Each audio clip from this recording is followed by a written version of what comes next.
আমি এই মুহূর্তে আছি অমর একুশে বইমেলা 2025 প্রিয়জন সাহিত্য প্রকাশনীর সামনে, স্টল নাম্বার 141 থেকে 143। এই মুহূর্তে আমার হাতে আছে আমার চতুর্থ কাব্যগ্রন্থ ঈর্ষা। 2022 আমার প্রথম কাব্যগ্রন্থ বেরিয়েছিল, 23-এ দ্বিতীয়, 24-এ তৃতীয় এবং এইবার 25-এ আমার চতুর্থ কাব্যগ্রন্থ ঈর্ষা। ঈর্ষা মানেই কিন্তু হিংসে নয়। ঈর্ষা থেকে আমরা যদি অনুকরণ করি তাহলে হতে পারি আলোকিত। অনেকে আমাকে অনেকবার এসে বলেছেন আপনাকে আবার হিংসে হয়, আপনাকে আবার ঈর্ষা হয়। তখন খারাপ লাগতো, হঠাৎ করে ধাক্কা লেগেছে। কিন্তু যখনই পরবর্তী কথাটা শুনতাম মনটা তৃপ্ত হয়ে যেত যে আপনাকে আমি অনুকরণ করি। তো তখন মনে হয়েছে যে যাক, তাহলে আমার যে জিনিসটা তাকে ঈর্ষান্বিত করেছে সেটা তাকে প্রভাবিত করায়, সে আমাকে অনুকরণ করে তার মাঝে সেটা সে ধারণ করেছে। সুতরাং যদি কাউকে আমরা ঈর্ষা করে, হিংসা না করে আমরা যদি অনুকরণ করে ভালো কিছু করতে পারি, তবে আমাদের সেই ঈর্ষা সার্থক। আমার এই কাব্যগ্রন্থে মূলত আমি আমার সমস্ত আবেগীয় অভিব্যক্তি দিয়ে সেগুলো প্রকাশ করার চেষ্টা করেছি। এখানে সব বিষয় নিয়ে আছে, পরিবার নিয়ে আছে, প্রকৃতি নিয়ে আছে, দেশ নিয়ে আছে, আছে আমাদের আন্দোলন, আমাদের ক্ষয় প্রাপ্তি, বন্যার সাথে আমাদের লড়াই, দেশকে আবার স্বাভাবিক পরিস্থিতি ফিরিয়ে দেয়া, সব কিছু নিয়ে আছে। বই মানেই জ্ঞানের উৎস, বই মানেই বিনোদনের উৎস। আর বই পড়লে আমার বিশ্বাস কখনোই কেউ ক্ষতিগ্রস্ত হতে পারে না। সুতরাং সবাই বইমেলায় আসুন, নিজে বই পড়ুন, অন্যকে বই পড়ায় উদ্বুদ্ধ করুন, আগ্রহী করুন, আমাদেরকে সমর্থন করে যান। আমাদের এই ঐতিহ্য বইমেলা ধরে রাখায় আমাদের সহযোগিতা করুন এবং দোয়া করবেন, ভালোবাসবেন, সাথে থাকবেন, ভুল ত্রুটি ধরিয়ে দিয়ে সংশোধন করার চেষ্টা করবেন। তবেই আমাদের পক্ষে সম্ভব প্রতিনিয়ত নিত্য নতুন এবং আরো সুন্দর সুন্দর বা ভালো কিছু উপহার দিয়ে যাবার। কতগুলো বই এবার আসতে পারে এই আগামী? না, আমি সত্য কথা বলতে যতই লেখালেখি করি না কেন, বছরে একটা করে বই বের করে যাচ্ছি। চতুর্থ বই বের করলাম এবং ইচ্ছা আছে যে একটা করে আপাতত করে যাব, কারণ আমার মনে হয় আরও সবাইকে সুযোগ দেওয়া উচিত। আমি একাই যদি 2টা বা 3টা করে বই বের করে ফেলি, এই জিনিসটা আমি যখন পাঠক ছিলাম তখন আমার কাছে একটু হলেও বিব্রতকর মনে হয়েছে। হ্যাঁ, একটা পর্যায়ে যাওয়ার পর অনেক বড় বড় রাইটার যারা, যেমন রুদ্র গোস্বামী বা সাদাত হোসেন বা যারা বড় বড় রাইটার, তাদের হয়তো বা আমরা 2টা 3টা করে বই একসাথে কালেক্ট করতেও আগ্রহী হয়ে যায়, কারণ ওনাদের একটা কবিতা হয়, একটা উপন্যাস হয়, ভেরিয়েশন থাকে। এখন আমি এই পর্যন্ত কবিতায় লিখে যাচ্ছি, সুতরাং আমি চাইবো না যে 2টা কবিতার বই বের করে কাউকে বিব্রতকর পরিস্থিতিতে ফেলি। আপনারা আপাতত এই পর্যায়েই সমর্থন করে যান। আমি যদি উপন্যাস বা গল্পের বই বের করি তখন হয়তো বা 2টা বই একসাথে বের করতে পারি। তবুও চেষ্টা করব আমাদের পাঠকদের, ভক্তদের, ক্রেতাদের সুবিধার দিকে খেয়াল রেখে বই বের করার। প্রিয়জন প্রকাশন আপনাকে প্রয়োজন মনে করেছে, বিধায় আপনাকে বই প্রকাশ করেছে। আগামীতে আরো কিছু বই আসবে আমরা আশাবাদী। এইসব বই থেকে কিছু কবিতার কিছু অংশ আমাদের বহির্বিশ্বে যারা বসবাস করছে বইটি পাওয়ার আগে আনন্দে ভেসে যাবে। এই ধরনের একটা লেখা যদি আপনি পাঠ করেন, আমি আমার লেখা একটা ছোট্ট কবিতা পাঠ করে শোনানোর চেষ্টা করছি। আমি সব বিষয়ে লিখি, তবে প্রেম, বিরহ, হৃদয়ের আবেগ, অনুভূতি এগুলো নিয়ে একটু বেশি লিখি, যা নারী হৃদয়কে বেশি স্পর্শ করে বা প্রেম প্রিয় যারা, হৃদয়ের সাথে যাদের বেশি যোগসূত্র, তারা বেশি পছন্দ করে। তো আমি একটু খুব সাধারণ ছোট্ট একটা কবিতা পাঠ করে শোনানোর চেষ্টা করছি। যদি পারো, যদি ফুলকে বলো না ফুটতে, ফুটবে। যতই বারণ করো সূর্যকে উঠতে, তবুও উঠবেই। মনকে যতই বোঝাও সকল বাধা নিষেধ পেরিয়ে সে ভালোবাসবেই। পারবে ঝর্ণাকে আটকাতে, নদীর সাথে মিলতে। পারবে দূরে থাক আমার থেকে স্বপ্নকে বলতে। পারবে কি মনে যে জায়গা করে নিয়েছে তার নাম কোনোভাবে হৃদয় থেকে মুছতে? সাধ্যি আছে কি? যদি পারো বন্ধ করো প্রতিনিয়ত নিঃশ্বাসে তোমার বিচরণ। যদি পারো তোমাকে ভুলতে শিখিয়ে দিও। যদি জানা থাকে, তবে তুমি নামের অসুখটা সারিয়ে দিও। ভালোবাসতে পারো না পারো, ভালোবাসার যত্ন নিও। ভালোবাসার যত্ন নিও। ভালোবাসা এবং আমরা যাতে নীরব থাকতে পারি, আপনার এই কবিতা থেকে অনেকটা ওষুধের মতো কিছু ছন্দ বেরিয়ে এলো। আপনার কোনো লেখা কি গান হওয়া সম্ভব মনে হয়? এ ধরনের কোনো কবিতা? হ্যাঁ, সম্ভব বলতে আমি কবিতায় লিখে লিখে যাচ্ছি, কিন্তু অনেক সুরকার বা গীতিকার আছেন, হঠাৎ করেই আমাকে ইনবক্স করেন এবং বলে যে আপনার এই কবিতাটা খুব সুন্দর একটা গান হতে পারে। অনেকে সুর করে পাঠিয়েও দেয় এবং গান আকারেও একটা কবিতা গেয়েছে। আমি এটার পেছনে কাজ করিনি, কারণ আসলে একটা গানকে পরিপূর্ণরূপে অ্যালবামে পরিণত করতে বেশ কয়েকটা ভাগ জড়িত থাকে, আপনারা জানেন এটা। তো আপাতত আমি কবিতায় লিখে যাচ্ছি, তবে এর মাঝে বেশ কিছু কবিতা অনেকে বলেছে যে হ্যাঁ, এটাকে গীতি কবিতা হিসেবে নেওয়া যায়। তো এটা আমার অবশ্যই পছন্দের একটা দিক এবং আমার ইচ্ছা আছে কোনো এক সময় সিরিয়াসলি গীতি কবিতা উপহার দিবেন এবং আমরা আশা করছি আগামীতে ডুয়েট মঞ্চে আপনার পরিবারকে নিয়ে কনভারসেশনে একটি গীতমালা এবং কবিতা আবৃত্তির ডিস্ক ইন্টারনেটে জড়িয়ে থাকবে সেলুলাইট সুতায়। আমরা আশা করি, আশাবাদী, এবং আপনার ঈর্ষা এই বইটি সমাদৃত হয়েছে, ইন্টারনেটের সার্ভারে চলে গেল। বহির্বিশ্ব থেকে যারা দেখছে বইটি কিভাবে সংগ্রহ করবে, ঠিকানাটি বলুন।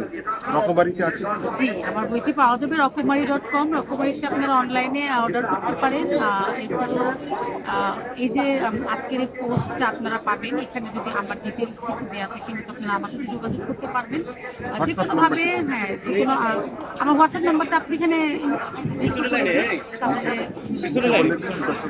আমার হোয়াটসঅ্যাপ নাম্বার হচ্ছে 01717890594। সবার কাছে বিনীত অনুরোধ থাকবে, সাহিত্য সংস্কৃতি জড়িত বিষয়বস্তু বা প্রসঙ্গ ছাড়া অন্য কোনো প্রসঙ্গে কেউ কল করে বিরক্ত করবেন না। এটা বলে দিতে বাধ্য হলাম, অনেকে এটা করেন। তো আমরা যেহেতু সাহিত্য সংস্কৃতি জগতের মানুষ, আমরা উদারমনা, আমরা সব কিছু উইলিংলি নিই, বাট মানুষের কিন্তু কিছু ব্যক্তিগত সমস্যা থাকে না থাকতে পারে, সেটা বলা ঠিক না। তো শুধু ঈর্ষা বলে নয়, আমার 4টি কাব্যগ্রন্থে আমার কাছে অ্যাভেলেবল আছে। আপনারা যদি কেউ কবিতা প্রেমী হয়ে থাকেন এবং আমার কবিতা একটা পড়ে যদি ভালো লেগে থাকে, তাহলে আপনারা অবশ্যই আমার বই সংগ্রহ করবেন। আরো 3টি কাব্যগ্রন্থের নাম বলুন। আমার প্রথম কাব্যগ্রন্থের নাম আমার, দ্বিতীয়টা অনেক, তৃতীয়টা ইতি মানে শেষ নয়, এবং চতুর্থ ঈর্ষা, হিংসে নয়, অনুকরণে আলোচনা। আগামীতে কোন নামকরণে আসবে? এতক্ষণে যারা বুদ্ধিমান ধরে ফেলেছে নিশ্চয় যে আমার 4টি কাব্যগ্রন্থ কিন্তু স্বরবর্ণকে ধারাবাহিকভাবে বয়ে নিয়ে যাচ্ছে। সরিয়ে থেকে দীর্ঘই পর্যন্ত আমি গেছি। তো অবশ্যই চেষ্টা করব পরবর্তী বইয়ের নাম আমার হর্ষেও দিয়ে হবে, তবে অবশ্যই সেটা হৃদয় স্পর্শ করা এবং যথার্থ অর্থ বহন কোনো শব্দ হতে হবে। অপেক্ষায় থাকেন সবাই। আমিও। আপনার অধিকাংশ লেখার সময়টা কখন? গভীর রাত্রি। যতই বলেন আর নাই বলেন, আমি মনে করি আমাদের পরিবারের, মানে আমাদের এই সাহিত্য পরিবারের অধিকাংশই আমরা নিজেদের জন্য সময় বের করি মধ্যরাত্রে। একদম। কারণ আমাদের সংসার আছে, পুরুষদের ক্ষেত্রে ব্যবসা বাণিজ্য আছে, অফিস আদালত আছে, সবকিছু সামলিয়ে এই বিনোদন, সবকিছু সামলিয়ে এই সৃষ্টি, এই প্রতিভার বিকাশ। আপনারা সংসার জীবনের দুজনেই কাপল, গ্রেট রাইটার। এই জন্য বলবো, আপনাদের ভিতরে কি কখনো কাচের দেয়াল হয় লেখালেখির জন্য? এখন অনেকেই বলে এক মাজারে 2 পীর চলে না, কিন্তু আসলে যদি ম্যাচিউরিটি সত্যকার অর্থে অর্জন করা যায়, তাহলে সবকিছুরই সাথে ফাইট করে টিকে থাকা সম্ভব। আমি এর আগে একটা ইন্টারভিউ বলেছি, আপনারা হয়তো বা খেয়াল করেছেন কিনা, আপনাদের জন্য আমি আবারও বলতেছি। ছোটবেলায় একটা মুভি দেখেছিলাম, অমিতাভ এবং জয়া বচ্চনের অভিমান। সেখানে অমিতাভই অনেক বড় সিঙ্গার ছিলেন। এর পরবর্তীতে উনি জয়া ভাদুরীর গানে এতটাই মুগ্ধ হয়ে গেলেন যে উনি তাকে অনুপ্রেরণা দিয়ে তাকে সিঙ্গার বানিয়ে ফেলেন। लुट ना कोई मन का ना को একদম, दिल पे छुपा के একদম। रखा जाए। তো যখন জয়া ভাদুরী অনেক বড় মাপের শিল্পী হয়ে গেল, জিনিসটা হঠাৎ করে অমিতাভ নিতে পারছিলেন না। নিতে পারছি না।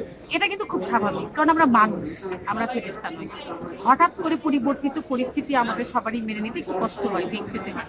বাট পরিস্থিতির কারণে যখন সে বুঝলো, রিয়েলাইজ করলো যে না, এটা ঠিক না, আমার ভুল হচ্ছে, বা ও তার পজিশন নিজে ক্রিয়েট করেছে, তো এভাবে যখন বুঝে গেল, একটা সময় কিন্তু তারা তাদের ভুল সংশোধন করে নিয়েছে। আর আমি যেহেতু ছোটবেলাতেই এই মুভিটা দেখে মেসেজটা নিয়েছি যে হিংসা করতে নেই, বরঞ্চ ভালো কিছু করতে শেখা উচিত, বা আমার মতোই যদি আরো কেউ করতে পারে, বা সেটা আমার সহধর্মী মানে কর্তা হোক, কর্ত্রী হোক, পরিবারের যেই হোক, হাজবেন্ড ওয়াইফ বা ভাই বোন, তো অ্যাপ্রিসিয়েট করা উচিত হিংসা না করে। কারণ আমার কাছে মনে হয় যার যারটা তার তার কাছে, সো যে যেটা ডিজার্ভ করে তাকে সেটা দেওয়া উচিত। আপনি 21-এর বইমেলার আরো যে বাকি 3 দিন যদি না আসেন বইমেলা কেমন লাগবে? বইমেলায় সব রাইটাররা যে প্রতিদিন আসে এমন নয়, কিন্তু 4 বছর চলছে আমার চতুর্থ কাব্যগ্রন্থ। আমি অলমোস্ট প্রত্যেক দিন আসার চেষ্টা করি এবং খুবই এনজয় করি, কারণ আমি জানি আমার যারা ভক্ত বা পাঠক, তারা আমি বইমেলায় না আসলেও ইনবক্সে নক করে কুরিয়ার মাধ্যমে বই নিবে, কারণ তারা লেখা পছন্দ করে। কিন্তু এই যে আমি মেলায় আসি, তাদের সাথে দেখা হয়, সৌহার্দ্য, সম্প্রীতি, আন্তরিকতা, কমিউনিকেশন, একটা এন্টারটেইনমেন্ট, আমরা যে কি এনজয় করি এখানে। এই যে মেলায় আসছি, বড় বড় মহারথীদের সাথে দেখা হয়, যত বিশিষ্ট রাইটার, আমি নাম নিব না, কারণ একজনের নাম নিয়ে আরেকজন যদি নাম বাদ করে যায় অসম্মান করা হবে। আমি বলবো এই মেলা এমন একটা প্রাঙ্গণ যেখানে আসলে অনেক বিশিষ্ট ব্যক্তিবর্গের সাথে দেখা হয়, যেটা নর্মালি আমাদের কিন্তু অন্য কোথাও কখনো সুযোগ হয়ে ওঠে না। আরো 11 মাস অপেক্ষা করতে হয়। কখন ফেব্রুয়ারি? কবে ফেব্রুয়ারি? আমরা আসলেই তাই। রমজানের যেমন আমরা 30 দিন রোজা রেখে পার করি, ঈদের দিনের অপেক্ষায় এত শপিং করি, একটা দিনকে ঘিরে কত কি আয়োজন। তো এই আমরা রাইটাররা যারা লেখালেখি করি, আমরা কিন্তু তাই বছরের 12টা মাসের মধ্যে 11 মাসে আমাদের চলে প্রস্তুতি, কল্পনা, পরিকল্পনা এবং একটা এক্সাইটমেন্ট। কবে আসবে সেই দিন, কবে আসবে সেই ক্ষণ, সেই মাস, অমর 21শে ফেব্রুয়ারি মাস, অমর 21শে বই মেলা, আমাদের ভালোবাসার জায়গা, প্রাণের জায়গা। শফিকা জোহরা জেসি আপু, আপনি একজন মেধাবী কলম সৈনিক নিঃসন্দেহে, কারণ আপনার বইয়ের অন্যান্য নামকরণগুলো আমি নিজেই মুগ্ধ হয়েছি, অশেষ ধন্যবাদ। এবং আগামীতে এভাবে আপনার কলম লিখবে। অবশ্য এই কলমে কাউকে ফাঁসি দিয়েন না, কাউকে ঘর ছাড়া করবেন না, কাউকে হাজতে দিবেন না, এইভাবে লেখনী চালু থাকবে এবং আগামীতে এইভাবে আরো সুস্থতা নিয়ে আপনি এই বইমেলাকে প্রিয়জন যেভাবে আপনাকে প্রয়োজন মনে করে বইটি প্রকাশ করেছে তাকে সমৃদ্ধ করবেন। এই বইমেলার ভাষা আন্দোলনের এই প্রকাশনা উৎসব আমি শ্রেষ্ঠ বলবো 8ই ফাল্গুনের এই বিদ্যাপীঠ থেকে আমার ব্যথার ফুলদানি নামে লাইক শেয়ার করে এই ইউটিউবকে ধন্য করবেন, আমি ধন্য হব। পরিশেষে আপনার প্রিয় একটি গানের কিছু অংশ দর্শক শুনতে চাই। কারণটা হচ্ছে আপনি যে সত্যিকারেই একজন কলম সৈনিক, কলম যোদ্ধা, ঘর সংসারের মাঝে সবাইকে ভালোবেসে ফেলেছেন। সেই ভালোবাসার কোনো একটা গান, যে কোনো শিল্পী কিছু গান লাইন। বলতেই আসলে হঠাৎ করে ব্রেনে নক দেয়। আমি আসলে গানের গও পারি না, টোটালি পারি না। যারা বলে পারি না এরা কিন্তু ভালোই পারে। না না, আমি আসলেই পারি না। আমাকে যেমন আপনি যদি আবৃত্তি করতে বলেন, আমি আবৃত্তি কলা কৌশল না জানলেও পাঠ করতে পারি, বাট গানটা আসলেই আমার গলায় আমি ধারণ করতে পারি না, আমার প্রবলেম আচ্ছা, আছে। আপনি যেভাবে তারপরেও আমার আপনার সুরে বলেন। আমারও পরানো যাহা চায়, তুমি তাই গো, আমারও পরানো যাহা চায়, তুমি সুখ যদি নাহি পাও, যাও সুখের সন্ধানে, যাও যদি, সরি আমার এই মুহূর্তে ঠিক ঠিক আছে, ঠিক তবে আছে। এটা আমার ভীষণ পছন্দের গান, ভীষণ পছন্দের গান।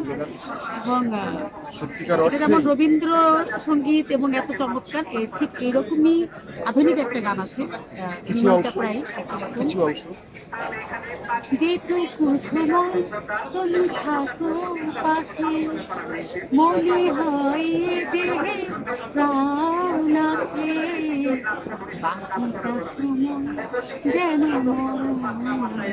একটা ফুল দেখো হৃদয় জুড়ে নামি আঁখি আঁধার, বাকিটা সময় যেন মরণ। হৃদয় জুড়ে নামি অথই আধার। খুব সুন্দর, খুব সুন্দর। আচ্ছা, কিনে 30 টাকা দিয়ে ফুলগুলো যেন কখনো ভুল করে পড়ে না যায়, ছিটকে না পড়ে, এই ফুলের পাপড়ির জন্য কখনো সুরভি না হারায়, এই শুভ কামনা নিয়ে প্রিয়জন থেকে আপনাকে আরো একবার শুভেচ্ছা। শুভরাত্রি সফিকা জহুরা জেসি। আপনি ভালো থাকবেন, খুব ভালো থাকবেন, বেশি বেশি ভালো থাকবেন। এই কারণে যে আপনি সত্যিকার অর্থেই একটা সুখী সমৃদ্ধ ফ্যামিলির সুখী দম্পতি। শুভেচ্ছা সবাইকে। আমি শেখ সাইদ পারসি, একাধারে লিখছি, অভিনয় করছি ছোট ছোট নাটকে, নিজের লেখা বই শতাব্দীর আহ্বান, ব্যথার ফুলদানি। আপনাদেরকে ব্যথা ভরা শুভেচ্ছা আরো একবার। ধন্যবাদ সবাইকে।